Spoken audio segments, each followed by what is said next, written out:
Mới đi là pì chân bườn mả đu tàu lúa lán kiếm lại ca hà lại mày dệt hươn cơ sơ cột mang ba nữa pì nòng nơi nữa khẩn hươn mở nữa hươn sao sùng to chuông phá bền đi ra đấy khai na nó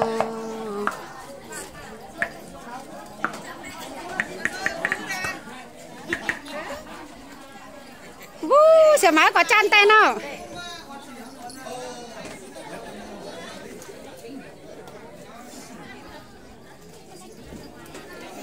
sẽ má mà dòng luôn lên này ai nòng lung tá nhưng sao cái mương mùa này cái mương chanh này cái sắc cột mương ba này mà khẩn hơn mở nữa pin nòng nữa ý là chỗ càng bản mương ba nữa khẩn hơn mở nữa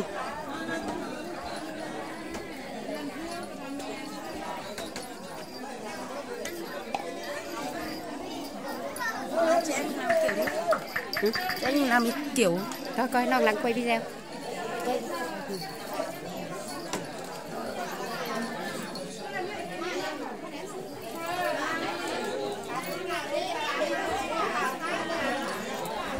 vì nó rú lại na có má cần đề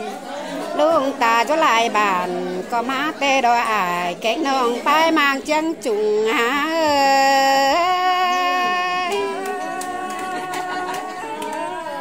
ôi phùng ý ai trường đường có tàu cần đế khai na nó phương ý ơi nông bay mang chân bản có mi tê lô hòa có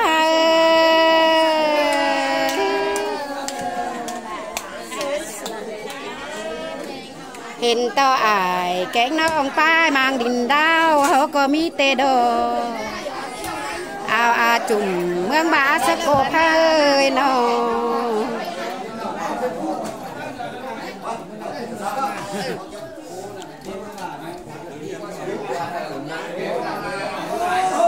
kia là lễ kính hơn mở nè ai đâu cho sắc cột mương ba nè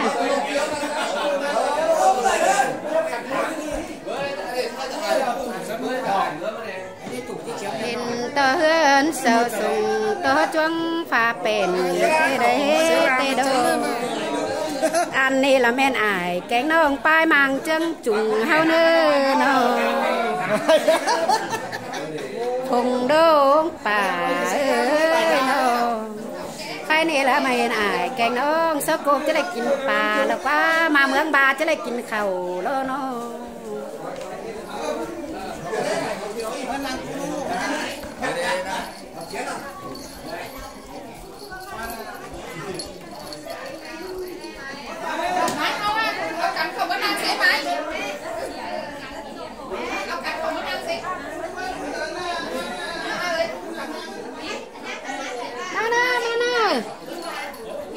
tay chanh tay chân mài tay sẽ cột mương ba mà nó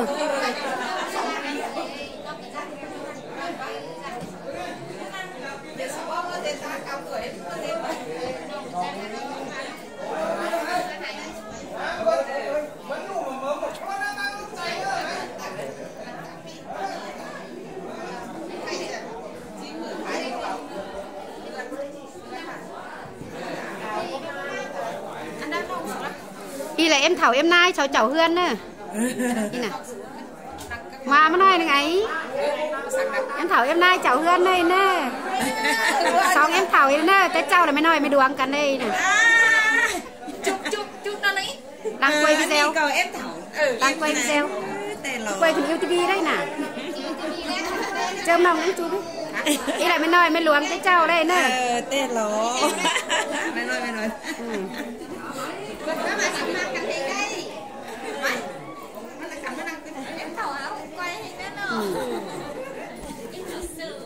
nàng cái nó đã đang còn hơi nó nó phần đấy nó đang khắc quẩn đi chăng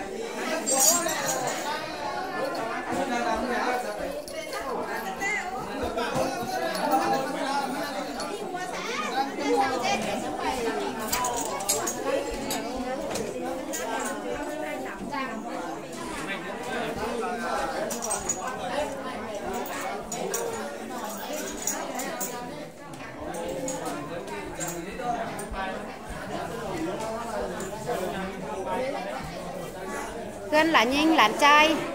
หลานเขยเนอะหลานใจอยู่กับเมืองจันยกเมืองจันมาเอาเมียก็สกบเมืองบ้าได้ยุต่อยตาต่อยนายก็เมืองบ้าเนยเนอะหลานใจติดสวนหลานยิงติดผีเนอะ